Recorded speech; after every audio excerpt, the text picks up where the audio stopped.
impactful. Dr. Ammar Younas, with your extensive experience in Central Asia and your current work at the International Research Center for AI Ethics and Governance at the Institute of Automation, Chinese Academy of Sciences in Beijing, China, you bring a unique perspective to the intersection of culture and technology. Could you share with us how the ancient philosophies you've studied can inform and enrich our approach to modern technological education and leadership? Specifically, how do these timeless wisdom impact contemporary issues in AI ethics and governance? And what insights can they offer to the next generation of tech leaders?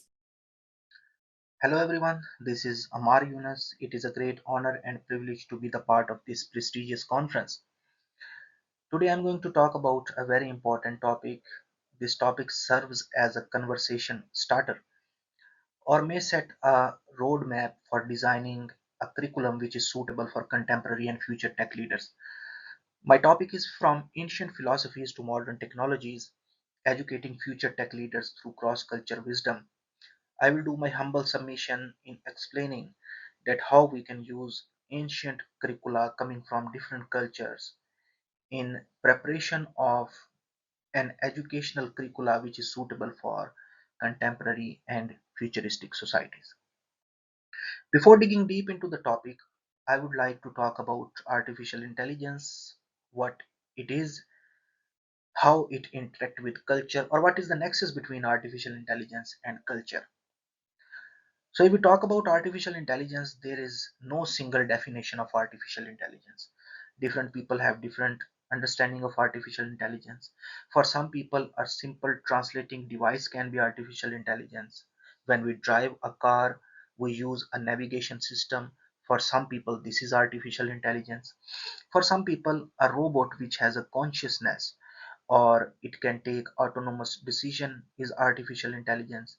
So this is something which we can say that is very much relative to individual who is trying to define the artificial intelligence. There are some journal definitions as well. For example, artificial general intelligence, which refer to a robot which can perform all the human works. So we can say that it is a general AI, means it can perform all the human tasks. And then we have artificial superintelligence, which means that in future we will have robots which will be performing all the human tasks at a much better speed, at a much better quality. So there are different understandings of artificial intelligence, which is pretty much motivated by the educational background or its interaction with the technology. Different cultures have different perceptions about these artificial intelligence, robots, and the bodies.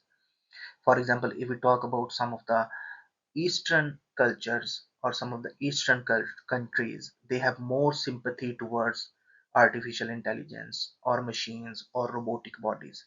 For example, in China and Japan, robots are considered as more partner or quasi member of society or more as a tool. But if we talk about some of the Western societies or some of the Western countries, we see that artificial intelligence is considered as a threat. People have a defensive position towards them. It can be because of their interaction with the machines, it can be because of what they see in the movies, or it can be because of something which they have been taught in their schools and colleges. So different cultures have different perceptions about machines.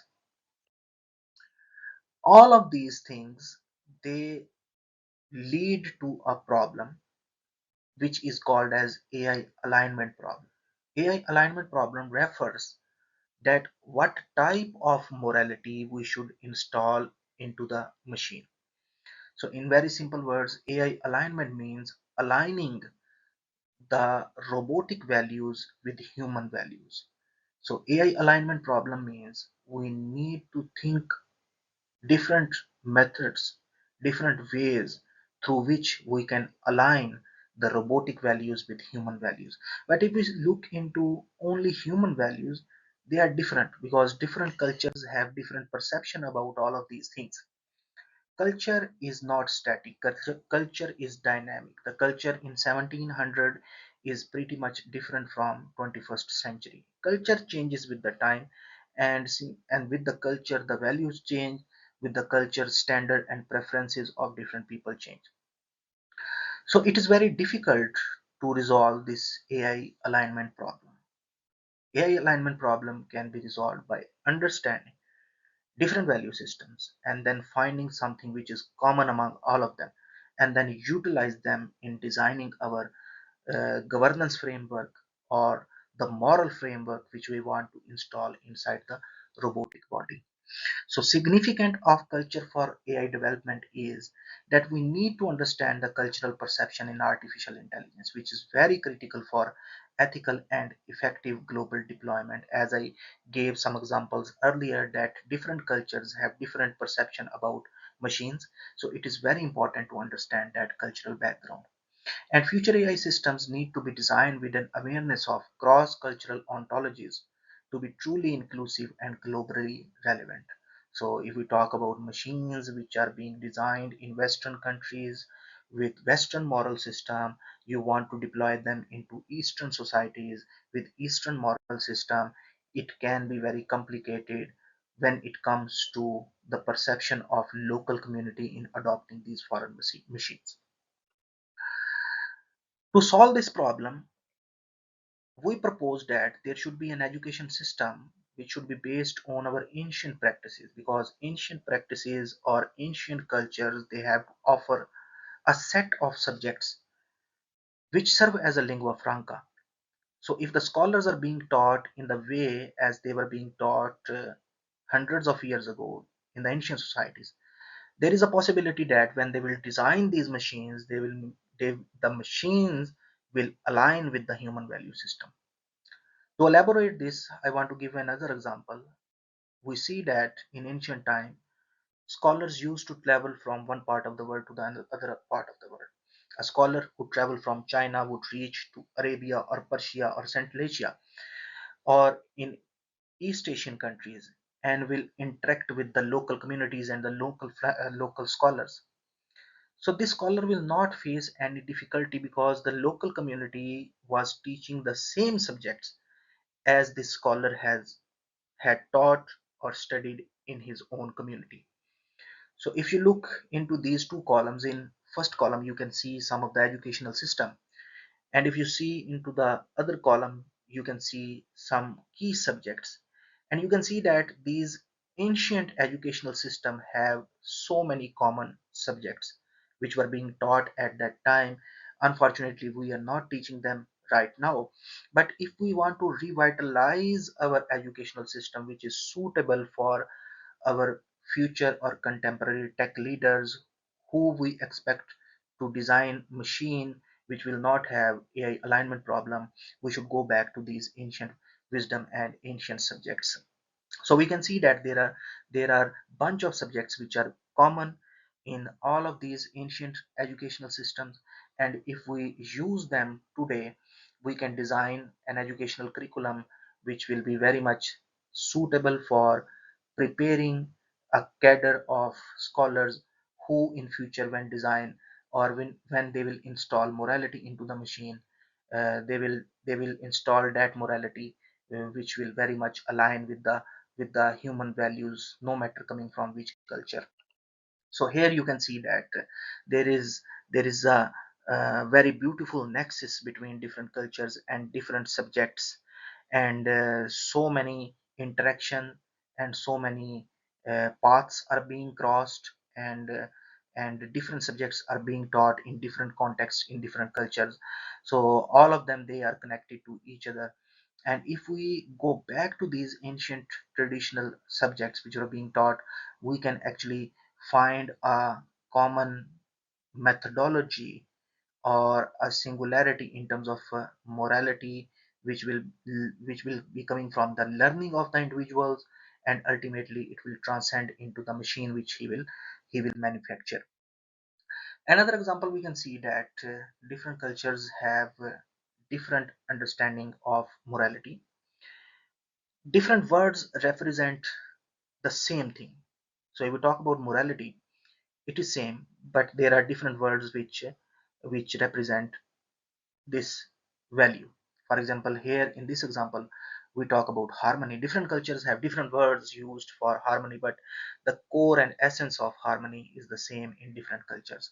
So if we want to teach to our futuristic society what is harmony, we can take example of ancient harmonies, where and then we can use those harmony principles into designing of our educational curricula, and we can make a pretty much harmonious sort of curricula.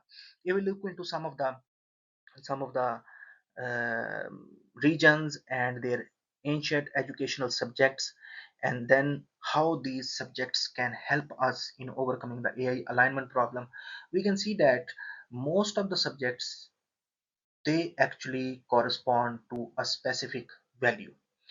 For example, if we talk about ancient China, in ancient China, philosophy, ethics, and moral teachings, they come from the Confucius studies. If we talk about India, India had a Gurukul system. If we talk about Arabia and Persia, it has a madrasa system. Now, the subjects which are being taught in these madrasas or Gurukul or Confucius led classics schools, they have corresponding values, and actually these values are needed in designing modern technologies. So if we are worried about AI alignment problem, if we are worried that robots will go out of control, then we should go back to our root. We should go back to the ancient curricula. We should talk about some of the basic things and start teaching those things which are no longer being taught in schools. And this bottom up approach will design the futuristic society. Scholars gather who will design the machines which will be very much in alignment with the value system which we expect in future.